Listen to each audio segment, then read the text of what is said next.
Hi guys, today we are going to be looking at Gilbert Cole's Old Folks Home. So we'll be annotating this poem as well, and then we are going to be thinking about what the poet is trying to tell us as well as how he's trying to make us feel. So if you are not very clear on how to annotate, I hope that you will follow along with me and then annotate on your own physical copy of this poem as well.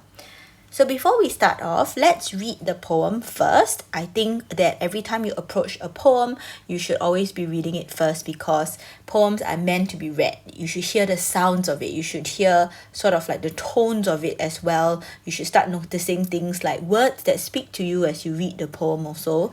So let's read the poem first. This is Old Folks Home by Gilbert Cole. All day long, they lie on the straight rows of white beds or sit in the heavy-duty wheelchairs pushed out into the breezy sunshine of the gardens. Resigned to the prisons of their own failing bodies, they drift in and out of the haze of senility, half forgetting themselves in the patient wait for death. Still, the bright-eyed teenagers come on Saturday mornings by the busloads sent by their schools on compulsory excursions to learn the meaning of compassion as outlined in the ECA syllabus. They bring gifts of Kongguan biscuits. They help to mow the lawns. They clap their hands performing happy songs, and valiantly they attempt the old dialects trying to communicate. Later, they will clamber noisily back up the departing school buses, and next week in class, they will write startlingly similar essays on what a meaningful, memorable experience they had at the old folks' home last week.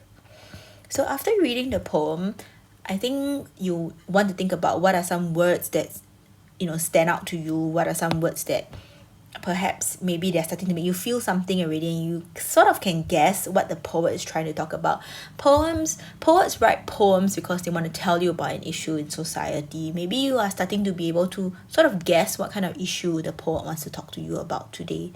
So if I am doing this poem and I'm going to model for you how I approach the poem, if I'm doing this poem, the first thing that I'll do is I will look for some words that I think are quite interesting to me. So for example, I would, as I'm reading it, words like straight rows of white beds, heavy duty wheelchairs. In fact, breezy sunshine is pretty good to me as well. It sounds nice. I also am quite taken by this word resign. I want to look a little bit more into it. I think that the word patient wait for death is also something that I want to analyze a little bit more. And I see the word compulsory here, makes me feel a bit intrigued. Then I look at the word valiantly. I think this is a word I want to explore as well. And then I see startlingly, similar, and meaningful, memorable. These are words that mean something to me as well. So just scanning through the poem, just sort of skimming through it, you start to see words that are quite interesting to you. And before we dive into the poem proper, I'm always thinking of, firstly, what? What is it that I see? So I sort of scan through the poems and there are some things that I'm quite intrigued by. So what is it that I see? And then I'm thinking then about significance. So this will be where your connotations are, your meanings of the word. So what do you think is the meaning of these words, right? And then from meaning, I will then be able to think about then how. How is the poet trying to tell me about something? What is he saying using these words with meanings? And then finally, it all will link back to a message or a theme.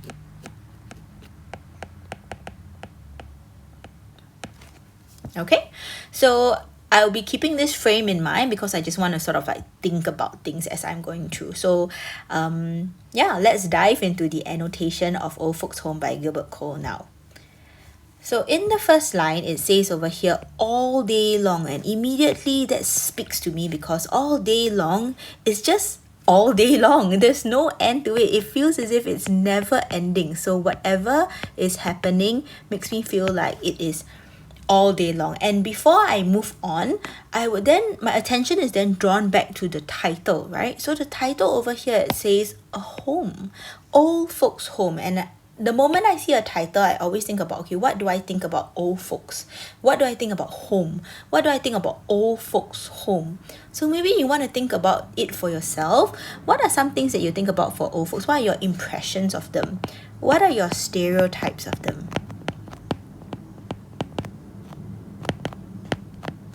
Okay, and when I think about home, I'm thinking about maybe warmth and comfort. Maybe even, well, it belongs to me, so maybe even ownership because it belongs to me. Warm, comfort, ownership. I'm also thinking about perhaps companionship because I have family members at home as well. So I know that this is not what everybody experiences in a home, but usually and generally when I think about home, these are the words that I think about, right? So now, having sort of this idea of old folks' home in my mind, I am now going to move on to the rest of the poem, where I see that all day long, day, and because the word day over here in poetry, every time you see the word they versus us, there's always sort of like a divide. There's always sort of like, if there is no name given to them, then there is no identity to it. So it feels as if I want to question who. What is their identity? Is there a divide going on? Is there a us versus them kind of thing going on? So all day long they lie, and then this is an interesting word to me, so I'm going to just flag it out. I'm just going to highlight it. They lie on the straight rows of white beds or sit. And in this whole stanza, I can see that the people that they're talking about only lie or sit. And I feel like in this stanza, there is very little movement. And they either lie on the straight rows of white beds, and this is interesting to me because straight rows of white beds, what do you think about when you think about straight rows of white beds? Do you think about perhaps like, you know, that kind of straightness, that kind of when you're all in a row? So in doing this with another class the other day, somebody said NCC. They were reminded of NCC, and yes, that is one of it, right? That kind of sort of like military, no nonsense. So I might think military, straight rows, sort of really the idea of like no freedom also. Maybe I might think about like jail. And then straight rows of white beds actually also make me think of like a row of dead people, you know, when they're in their body bags and then they use that white cloth to cover them up and they're in a row. That also makes me think of them. So this is slightly morbid, but I'm thinking about like dead bodies. Okay, so when you're doing poetry, it's also a lot of just sort of letting your thoughts flow. Don't edit them too much. Just thinking about what comes to mind when you are reading the poem. So straight rows of white beds or sit in the heavy duty wheelchairs, and if they're not just normal wheelchairs, they're heavy duty wheelchairs. So what does this tell me about the wheelchairs? It tells me that the wheelchairs are highly used. They're used every day such that they need to be heavy duty, and then they lie and sit in the heavy duty wheelchairs all day long until they are pushed out into the breezy sunshine. So this is really interesting to me. I'm going to highlight all the parts that show movement. The only part that shows movement, can you see that the only part that shows movement where they are pushed out, this shows movement finally, right? But the only movement that is happening in this stanza is when somebody else does it. They don't do it. So it's a very passive movement. They don't do it, and it shows that they are, they don't really have that ability to move by themselves. The only movement is done by other people. And if they are pushed out into the breezy sunshine, so in my head, I'm going to be thinking, okay, out is breezy sunshine. And then what does it mean like for them then if they are staying in the house or the home all day long, and if nobody cares to push them out, then what kind of atmosphere and setting do they stay in, right? Is it overcast? Is it dark? Is it sort of stifling, right? What's the opposite of breezy sunshine here? Okay, so is it stifling? Is it not breezy? Is it not bright? Is it dark? What kind of lives do they live in this old folks home? Okay, so that's the first stanza. Then moving on to the second stanza, the first word immediately hits me. It says resigned. And resign is such an interesting word, because what does resign mean? Resign means to give up, right? Resign means to just give up and accept what's going on. And so I feel like even sadder now, because resign now means that the old folks have sort of given up and accepted their reality. They've resigned to the prisons, and this is how they are talking about their bodies. Their bodies are now a prison. So this is diction, right? This is word choice, right? The word choice is a metaphor for the body, for their failing body. They are using it to describe their failing bodies. And if they call their body a prison, basically they're saying that there is no freedom, right? They are trapped. There's that idea of being trapped in their own failing bodies. And I'm starting to feel a bit sad about this, right? Their own failing bodies. So when I think about failing bodies, I'm thinking about sickness. I'm thinking about pain. And I'm thinking about anguish, and these are all things that I cannot do anything about, and I'm resigned to suffering each day. And in the third line of the stanza, an interesting word that comes out would be the word drift. So what is drift? Drifting is when you don't even have control, right? Adding on to the idea that there's no control, they're just drifting in and out of the haze of senility. So senility is when you are senile, you are basically loss of mental function. So your brain doesn't really work that well anymore, right? So you can't really think. So I think it's one thing to lose your physical body. Okay, so when your body doesn't work anymore,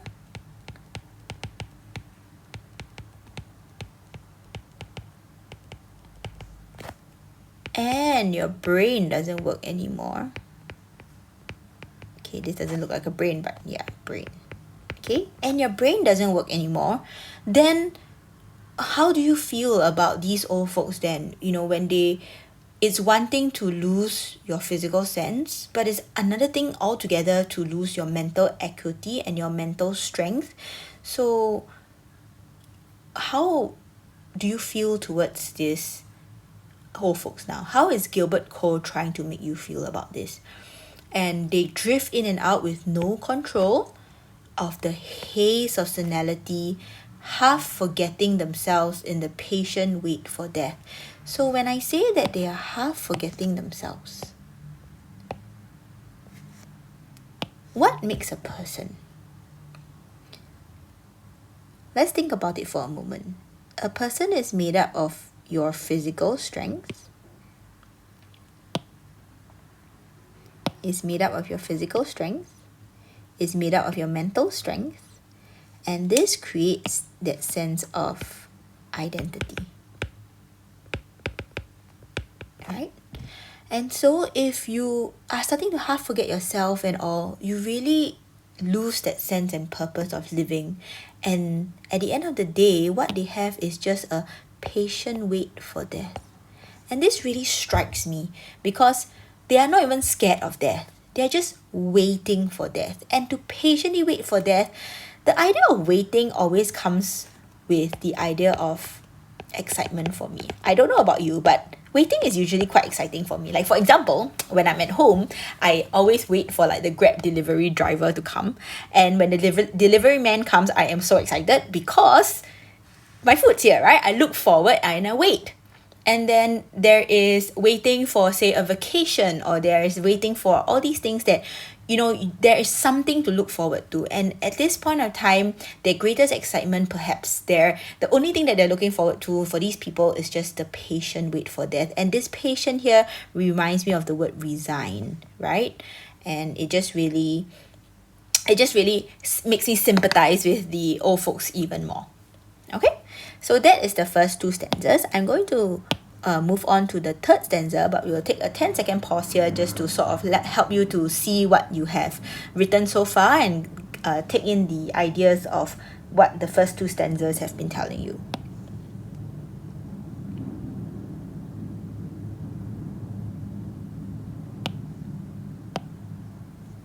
Okay, so now let's move on to the last few stanzas. The next two stanzas, it says, it starts off with still, and I'm a little bit curious about this word still. Like, still what? Still the bright-eyed teenagers come. So I'm not so sure why did he put still.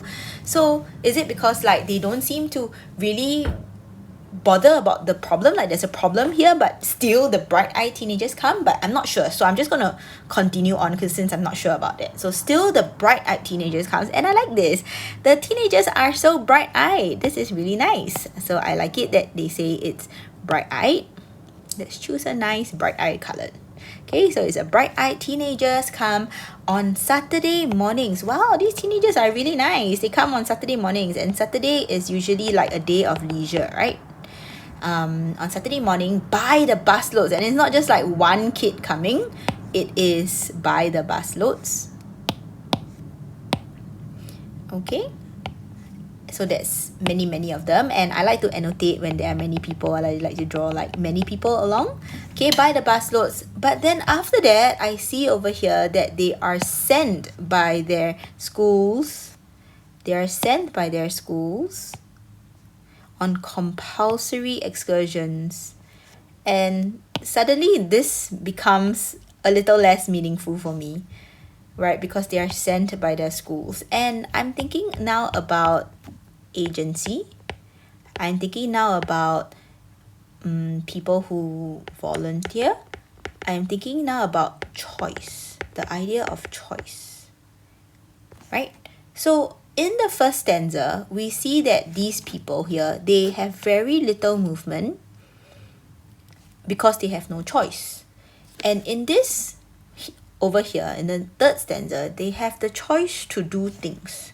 They have the choice, they are able to make decisions, but they are not making decisions. They are sent by their schools on compulsory excursions. And then this makes it feel a little bit sad, right? Like they're not coming here out of compassion. And we think about, okay, so who does what on a Saturday morning? If you had a choice on a Saturday morning, what would you do? Would you do something that you want to show kindness and compassion to people? Or what do you choose to do with your time when you have it and you have the energy to on a Saturday morning? And so they are here on a compulsory excursion to learn the meaning of compassion as outlined in the syllabus. And this seems a little bit sad. Okay, another sad line. I'm not sure about you whether it's sad, but it's sad to me because I feel like compassion is not something that you can actually learn from a syllabus. But so are we able to teach compassion as a society? Do we teach compassion as a society in school?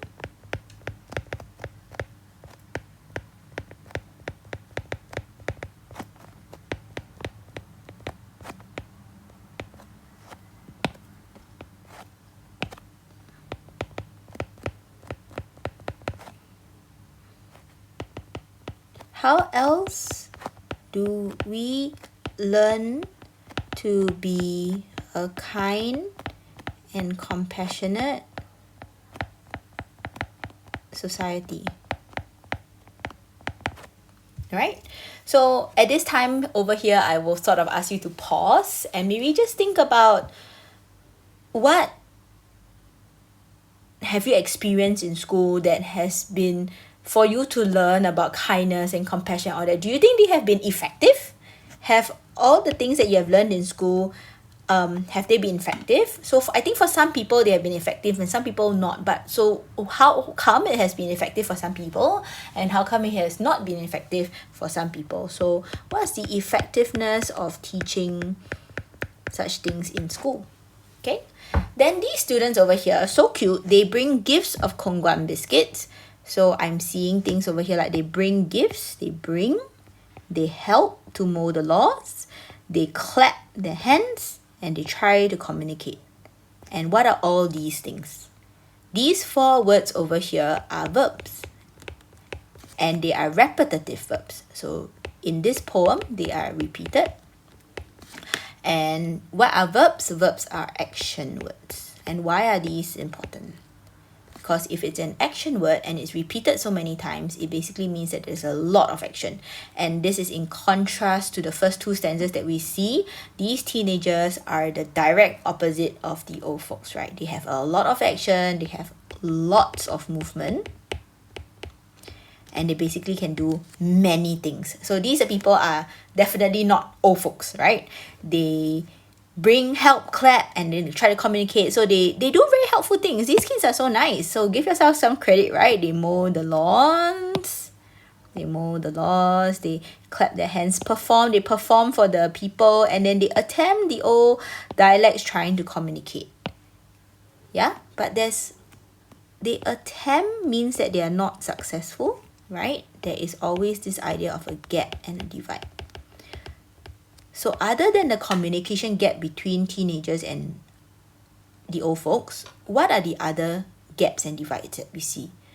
Do we see in terms of age? Do we think in terms of the amount of energy and movement that we have? We also see in terms the divide in between the idea of their choice, whether or not they're empowered to do things, right? We also see the divide and the gap between the old folks and in terms of understanding real needs, right? The old folks perhaps need something else, but when we go to an old folks home, what we choose to do for them may not be exactly what they actually need, right? We may end up just being very noisy down there. Okay, so later they will clamber noisily back up. And once again, we see a lot of ideas of movement, clamber noisily back up the departing school buses. So this one is they will clamber noisily. So what happens when you clamber noisily? Let's look again at the first stanza where you see all these people who are very quiet and silent in their sort of their straight white beds. It feels like a very somber atmosphere. Okay, the atmosphere here is sort of sad, silent, somber. Okay, and after visiting such a place, the kids are not affected in any way, right? They just clamber and they're just as noisy as when they first came. They are unchanged, right? They clamber noisily back up the departing school buses. So what is the atmosphere here? Does it seem almost like a carnival? Like the kids, whether or not they go to a carnival, it's the same reaction as if they go to an old folks home. Possibly the same reaction if they were to go to a museum or something commemorating something. So think about your reactions to things. Do the activities in school change you in any way? Do they mean anything to you when we try to give you some sort of like experience? So the next week in class, they will write startlingly similar essays. And when I see these things, I would see, so startlingly similar, if you notice over here, they're startlingly similar. They both start with the letter S, right? And this is a technique called alliteration, where the words start with the same sound. Alliteration, and this is to draw your attention.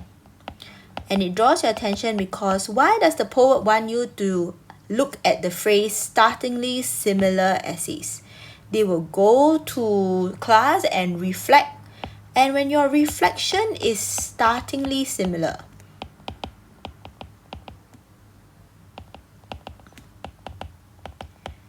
this becomes a cliche.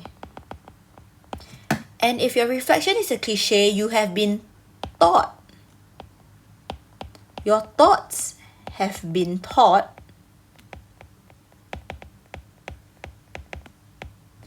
you have been taught what to say when it comes to personal experiences, then who are you as a person? What shapes you? What's your identity? Actually, all of these things you can't really tell anymore, right? Because then you actually don't really have your own sort of like personal voice. So is the poet trying to tell us that there's a problem with this? Maybe you can have a think about it, okay? And then there is another alliteration, So you can see over here what a meaningful, memorable experience they had at the old folks home last week. And so in the end, it sort of becomes like a question that we want to think about is, was the trip really meaningful and memorable?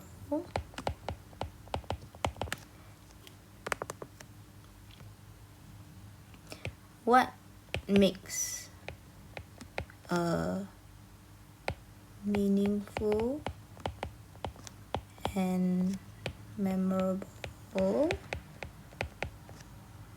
act of compassion? Okay, so these are all things that we want to think about. So this is just like a general annotation of the poem. You want to sort of see that, you know, a poem is so rich. There is so many things that you can think about, that a poet spends a lot of time on a poem so that he can really sort of bring out the idea of the problem of society. So now what we want to think about is, the key question here for today is, what is the problem of society that Gilbert Cole is trying to talk about? Okay, and this is what we want to think about. So this would be the theme or the message of the poem. Okay, and with that, we have come to the end of this annotation. I hope that you understand this poem a little bit better and you appreciate it, but more importantly, to think about what happens from here. How do you view your journeys, your school events? How do you feel your interactions with people? And what do you think about society in terms of trying to build a more compassionate and kind society? Is it just something that we can learn in school, or is it something that, you know, it needs to be modeled as a society? So these are all things that you can continue to think about. Okay,